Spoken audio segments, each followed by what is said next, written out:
আসসালামু আলাইকুম। হ্যালো বন্ধুরা, কেমন আছো সবাই? আশা করি ভালো। আমরাও তোমাদের দোয়ায় আলহামদুলিল্লাহ ভালো আছি। আরও একটা নতুন ভিডিও নিয়ে তোমাদের সামনে হাজির হলাম। আশা করছি তোমাদের অনেকটাই ভালো লাগবে। আজকে আমি গাজর আর আলু একটু কিউব কিউব করে কেটে নিয়েছি, একটু সবজি রান্না করব। তো ভাবলাম সবজি রান্না করবই যখন, তাহলে সবজির মধ্যে একটু ডিম দিয়ে দিই, তাইলে একটু অন্যরকম হবে। তো এর মধ্যে আমি পেঁয়াজ কুচি, মরিচ কুচি করে নিয়েছি, 3টা ডিম সেদ্ধ করে সেটা ছিলে নিয়েছি। আর এদিকে আমি গাজর আর আলুটা সুন্দর করে ধুয়ে পরিষ্কার করে কেটে নিয়েছি। তো সবগুলোই কাটাকাটি রেডি। এখন আমি কড়াই তেল দিয়ে রান্নাটা শুরু করে দেব। তো তোমরা সবাই আমার পাশে থাকো আর দেখতে থাকো। যদিও নতুন কিচ্ছু নয়, সব পুরাতন, তোমরাও হয়তো জানো রান্নাটা, তারপরেও আমার ভিডিওটার দরকার। তাই তোমরা সবাই পাশে থাকো, তোমাদের পাশে থাকাটা আমার কাজে লাগবে অনেকটা। তো আমি কড়াইয়ে সাদা তেল দিয়ে দিয়েছি, এর মধ্যে পেঁয়াজ কুচি আর মরিচ কুচি দিয়ে দেব, কারণ আমি অন্য কোনো কিচ্ছু দেব না এর মধ্যে। মশলা যেটুকু আর কি না হলেই নয়, সেগুলোই দেব। আর এর মধ্যে পেঁয়াজ কুচি মরিচ কুচি দিয়ে দিয়েছি, এটা এখন নাড়াচাড়া করে নেব। আমি যেহেতু পেঁয়াজ কুচি মরিচ কুচির মধ্যে একটু লবণ দিয়ে তারপর ভেজে নিই, তো সেরকমই লবণ দিয়ে দেব, দিয়ে এটা ভেজে নিয়ে নেব। তো আমি এগুলো এখন নাড়াচাড়া করব, আর এর মধ্যে যা যা দেয়া দরকার, হলুদ লবণ সব কিছু দিয়ে নাড়াচাড়া করে নেব ভালোভাবে। আর এটা নাড়াচাড়া করতে হবে যাতে পেঁয়াজ কুচিগুলো পুড়ে না যায়। যেহেতু আমার চুলাটা হাই ফ্লেমে চলতেছিল, সেজন্য খেয়াল রাখতে হবে এটা যেন পুড়ে না যায়।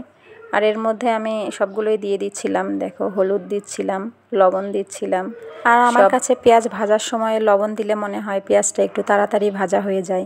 এজন্য অন্য কোনো কিছু যদি একটু দেরি করেও দেই, যেহেতু হলুদ মরিচ এগুলো একটু দেরি করেই দেই, তারপরে লবণটা আমি একটু তাড়াতাড়ি দেব, কারণ মনে হয় যে লবণটা দিলে পেঁয়াজ কুচিটা একটু তাড়াতাড়ি মনে হয় ভাজা হয়ে যাবে। এজন্য লবণটা দিয়ে নাড়াচাড়া করে নিয়ে তার মধ্যে আর যা যা দেওয়া দরকার, হলুদ, মরিচের গুঁড়া, তেজপাতা সব কিছু দিয়ে দেব। আর এই সবজিটা যেহেতু পুরোই মানে শুকনা শুকনা হবে, আমরা তো সবজি বলি না, আমরা বলি ভাজি। আলু আর গাজরের ভাজিটা, এটা তো শুকনা শুকনা হবে একদম, কোনো প্রকারের এর মধ্যে ঝোল থাকবে না, তেলের মধ্যেই ভাজা হবে। আর এই জন্যই এর মধ্যে পেঁয়াজের সাথে ভেজেই যাবে, বেশি ভাজতে হবে না। এই জন্য হলুদটা দিয়ে দিয়েছি। দেখো এখন নাড়াচাড়া করে নেব। কি বলতেছি প্লিজ সবাই একটু মানিয়ে নিও, কারণ একসাথে প্রায় 4টা ভিডিওতে ভয়েস দিতে লাগলো এই সময়েই। কি বলতেছি আমি নিজেই জানি না, চোখে অন্ধকার দেখতেছি, একদিকে তো রোজা আছি। এই জন্য যাই হোক, ভুল হলে একটু তোমরা মানিয়ে নিও। আর এতক্ষণ যারা আমার সাথে আছো সবাইকে অসংখ্য ধন্যবাদ, অনেক অনেক ভালোবাসা আমার ভিডিওটা এতক্ষণ দেখার জন্য। ভিডিওটা যদি ভালো লেগে থাকে একটা লাইক করবে, কমেন্টস করবে। যারা যারা আমার চ্যানেলে নতুন, তারা চ্যানেলটা সাবস্ক্রাইব করে পাশে থাকা বেল বাটনটি অল করে দেবে, যাতে আমি নতুন কোনো ভিডিও ছাড়ার সাথে সাথেই তুমি পেয়ে যাও। সবাই প্লিজ স্কিপ না করে ভিডিওটা দেখো, তোমাদের সাপোর্ট আমাদের খুব প্রয়োজন। আর দেখো এখানে আমি দিয়ে দিয়েছি গাজর আর আলুটা, আর এটা এখন নাড়াচাড়া করে নেব। আর যেহেতু আমি এটা ভাজা ভাজাই করব, তাই এর মধ্যে আর পানি অ্যাড করব না, ভেজে নেব সুন্দরভাবে। আর এটা ভাজা হয়ে গেলে আমি ডিমটা লবণ হলুদ দিয়ে ভেজে নেব। যেহেতু এটা প্রথমেই ভাজা লাগতো, সেটা হয়নি করা, তাই এটা উঠে নিয়ে এর মধ্যে ডিমটা ভেজে নেব সুন্দর করে হলুদ লবণ দিয়ে। তারপরে এর মধ্যে গাজর আর আলুটা দিয়ে দেব। তো ওপরে ধনেপাতা দিয়ে দিয়েছি, ধনেপাতা কুচি, যেহেতু ধনেপাতা ছাড়া আমার চলেই না। কোনো দিন যদি ধনেপাতাটা মিস করে যাই, সেদিন খুব খারাপ লাগে, নিজেকেই মনে হয় কি দিইনি। যাই হোক, অভ্যাস হয়ে গেছে আমার, কি আর করার, ধনেপাতা ছাড়া মনে হয় রান্নাই করতে পারি না এরকম। তো ধনেপাতা না থাকলে আন্ধুনি পাতা যে কোনো একটা তো দেবই 2টার মধ্যে। তো আজকে আমি ধনেপাতাই দিয়ে দিয়েছি ভাজিটার মধ্যে। তো নাড়াচাড়া করতেছি, এটা ধনেপাতাটা আর আলু এগুলো প্রায় সেদ্ধ হয়েই গিয়েছিল। আর একটু পরে আমি এগুলো নামিয়ে নেব, তারপর ডিমটা ভেজে নেব।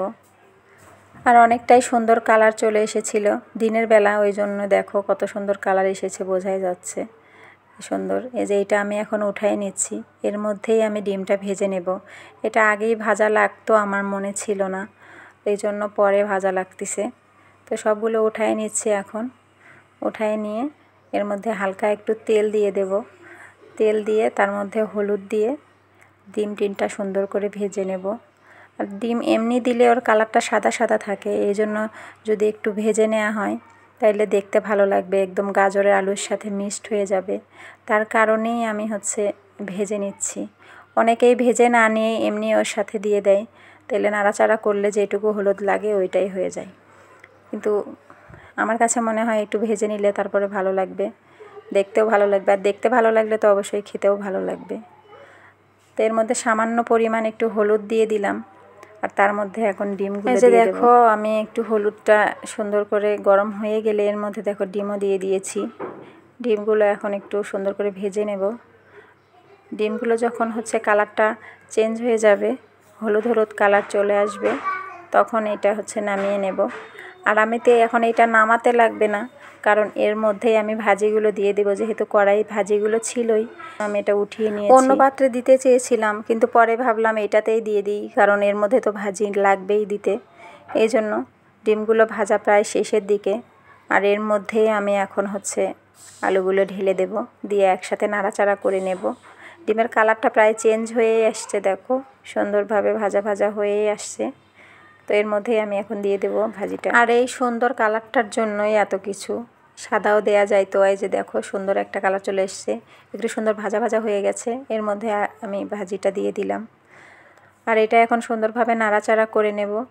জানি না এভাবে তোমরা কখনো খেয়েছো কি না, তবে একবার খেয়ে দেখো, সত্যিই খুব ভালো লাগবে, আর অন্যরকম একটা মনে হবে। আর যদি এরকম করে কেউ খেয়ে থাকো তাইলে তো অবশ্যই কোনো কথাই নেই। আর এটা পোলাওয়ের সাথেও এরকম করে খাওয়া যায়।